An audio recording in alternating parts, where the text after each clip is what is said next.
विद्यार्थी मित्रांनो, आज आपण plant growth and mineral nutrition हा नवीन टॉपिक बघणार आहोत. या टॉपिकमध्ये plant growth, phases of growth, condition for growth, growth rate and types of growth, growth curve, differentiation, dedifferentiation, redifferentiation, development, plasticity, growth hormones, photoperiodism, vernalization, mineral nutrition, nitrogen cycle हे point आहेत. परंतु यातील growth hormones 7.9 growth hormones हाच topic फक्त आपल्या सिलेबससाठी राहिलेला आहे. बाकीचे टॉपिक जे आहेत ते रिड्यूस केले गेलेले आहेत. तुम्हाला माहिती आहे की आत्ता कोविड-19मुळं आपला बराचसा सिलेबस रिड्यूस झालेला आहे. त्यापैकी ग्रोथ हार्मोन्स हाच फक्त आपल्या सिलेबससाठी आहे. बाकीचे हे सर्व पॉईंट रिड्यूस झालेले आहेत. तर आता आपण ग्रोथ हार्मोन याविषयी माहिती बघूया. तर बघा, growth hormone. The term hormone was coined first by Starling in 1906 in animal physiology. आता यामध्ये ग्रोथ हार्मोनची डेफिनेशन पहिल्यांदा बघूया. Growth hormone is also called as growth regulators, the internal factor that influence the growth as they inhibit, promote or modify growth. म्हणजेच प्लांटमधीलच काही internal factors आहेत, ते काय करतात तर प्लांटची ग्रोथ इनहिबिट होऊ न देणे, प्रमोट वाढ करणे, मॉडिफाईड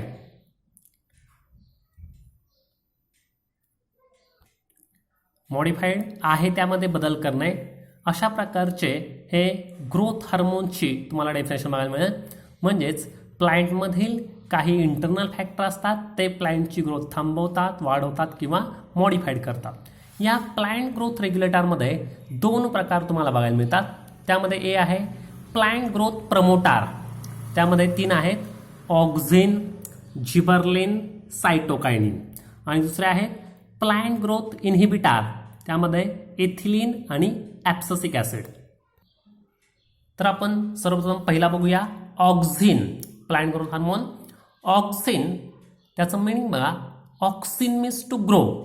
आणि या ऑक्झिनचे 2 वेगवेगळे टाईप बघायला मिळतात. त्यामध्ये पहिल्यांदा बघा, नॅचरल कंपाऊंड. ऑक्झिनचे 2 टाईप, त्यामध्ये 2 नॅचरल कंपाऊंड आणि सिंथेटिक कंपाऊंड. नॅचरल म्हणजे निसर्गामध्ये आढळणारे आणि सिंथेटिक म्हणजे कृत्रिमरित्या तयार केले गेलेले.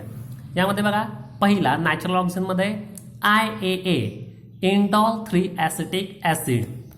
सिंथेटिकमध्ये IBA, इंडॉल ब्युटॅरिक ॲसिड.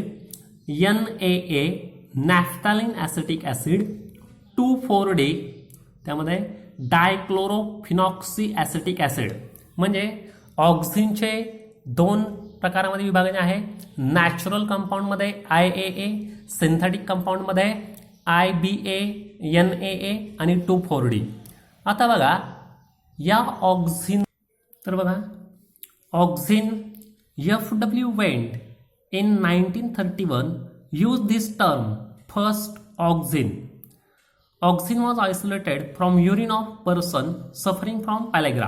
म्हणजे हे ऑक्झिन जे आहे ते सर्वप्रथम युरिनमधून, पर्सनच्या युरिनमधून काय केलं गेलं तर आयसोलेट केलं गेलं, आणि ज्या पर्सनला पॅलेग्रा नावाचा डिसीज होता. आता प्लांटमध्ये बघा, in plant it is synthesised in growing tips और मेरिस्मॅटिक रिजन. म्हणजे प्लांटमध्ये हे ग्रोईंग टिप्स किंवा मेरिस्मॅटिक रिजनमध्ये तयार होतं आणि त्या ठिकाणाहून ते दुसरे पार्टकडे ट्रान्सपोर्ट होतं. Region from where it is transported to other plant part. त्यानंतर पुढील पार्ट बघा, physiological effects and application of auxin. म्हणजे या ऑक्झिनचे जे प्लांट ग्रोथ हार्मोन आहे त्याचे फिजिओलॉजिकल इफेक्ट किंवा ॲप्लिकेशन्स काय असतात. सर पहिला बघा, auxin induce multiplication of cell, that is cell division.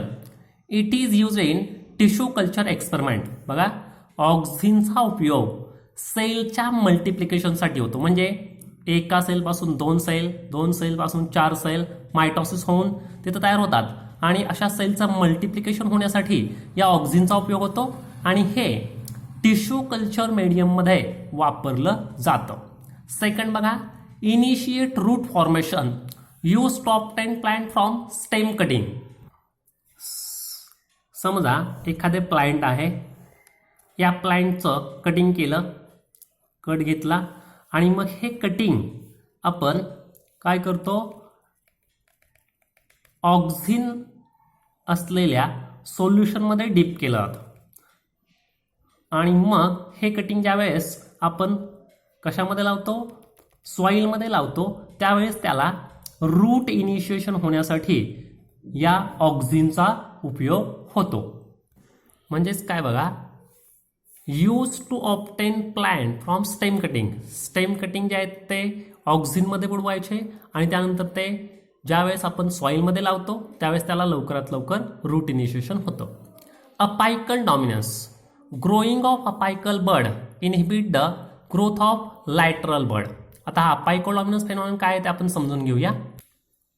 बघा, कुठलंही एखादं हे प्लांट आहे, या प्लांटमध्ये तुम्हाला लीफ बघायला मिळतील. हा नोडचा पोर्शन, हा लीफचा पार्ट तुम्ही बघितला.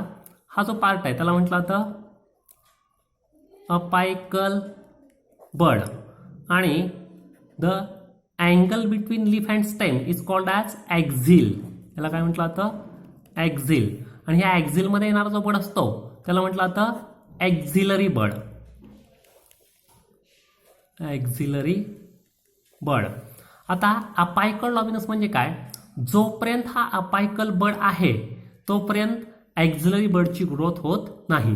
ज्यावेळेस आपण हा अपायकल बड कट करतो त्यावेळेस ॲक्झिलरी बडची ग्रोथ होते आणि याच फेनॉमेनॉनला काय म्हटलं जातं, अपायकल डॉमिनन्स. बघा, apical bud inhibit the growth of axillary or lateral bud. म्हणजे अपायकल बड जोपर्यंत आहे तोपर्यंत हे ॲक्झिलरी बड किंवा लॅटरल बड हे ग्रोथ होत नाही, परंतु ज्यावेळेस अपायकल बड आपण कट करतो त्यावेळेस हे ॲक्झिलरी बड किंवा लॅटरल बड काय होतात, त्यांची ग्रोथ होते.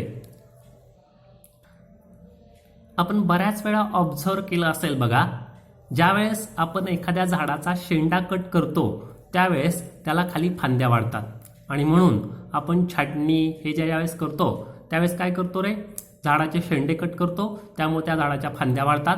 फांद्या वाढल्यानंतर त्या झाडाला फुलं जास्त येतात, त्याचाच परिणाम त्याला फळं जास्त येतात. म्हणजे हा जो काही पार्ट आहे तो अपायकल डॉमिनन्ससाठी तुम्हाला बघायला मिळतो. अपायकल डॉमिनन्समध्ये बघा, cutting of tips of stem and root use make hedges thick and branches for bonsai making.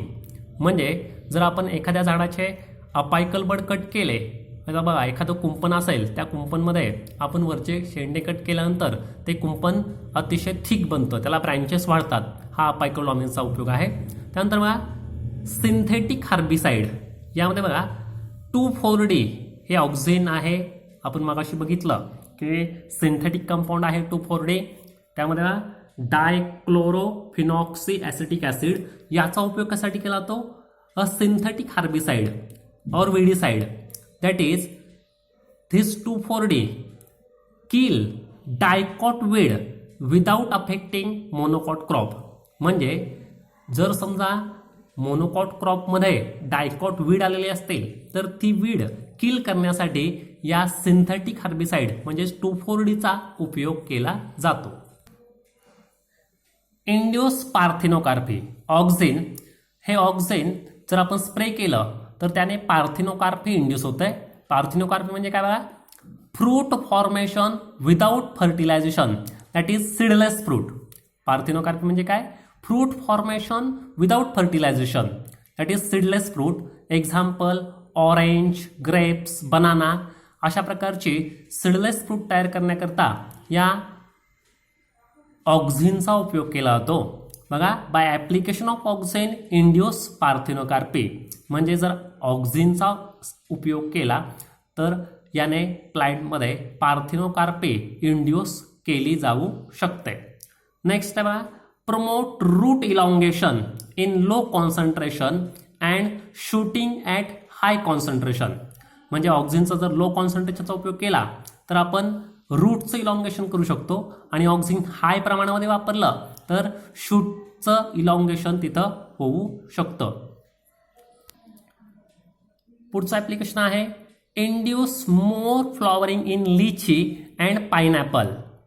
लिची आणि पायनॅपल याच्यामध्ये जर आपण त्याच्यावर फॉलियर स्प्रे केला म्हणजे त्याच्या पानावर आपण NAA किंवा 2,4-D याचा उपयोग केला तर त्याच्यामध्ये जास्तीत जास्त फ्लॉवर येण्यासाठी याचा उपयोग होतो. नेक्स्ट आहे prevent premature fruit drop in apple, pear and orange. समजा झाडाची फळं पूर्णपणे पिकण्याआधीच त्याची गळून पडत असतील तर ह्याच्यापासून त्याचा जर बचाव करायचा असेल तर या ऑक्झिनचा उपयोग केला तो. त्यानंतर नेक्स्ट आहे important role in cell elongation.